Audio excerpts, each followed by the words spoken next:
西藏精神領袖達賴喇嘛表示，北京應該徹底調查藏人為抗議中國統治而自焚嘅背後原因。佢同時譴責中共官員將佛教視為威脅嘅狹隘心態。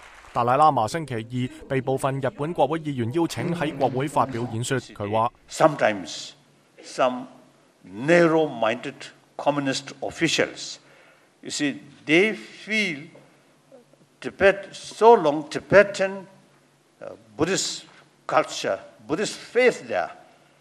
Some, you see, fear. That's a source of danger of separation. Therefore, you see, they really try to diminish, you see, these Tibetan Buddhist culture.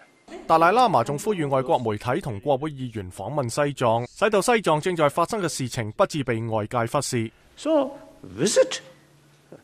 I always ask the Chinese government, please now thorough investigate.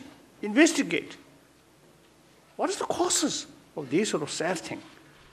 大約140名日本國會議員出席咗達賴喇嘛嘅演講，當中包括幾十名支持西藏嘅國會委員會成員。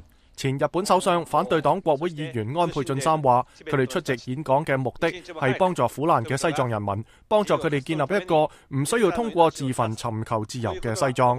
最近喺6日內有8名藏人自焚。中國長期以嚟譴責達賴喇嘛以及佢嘅追隨者煽動自焚行為，而達賴喇嘛話佢譴責所有形式嘅暴力行為。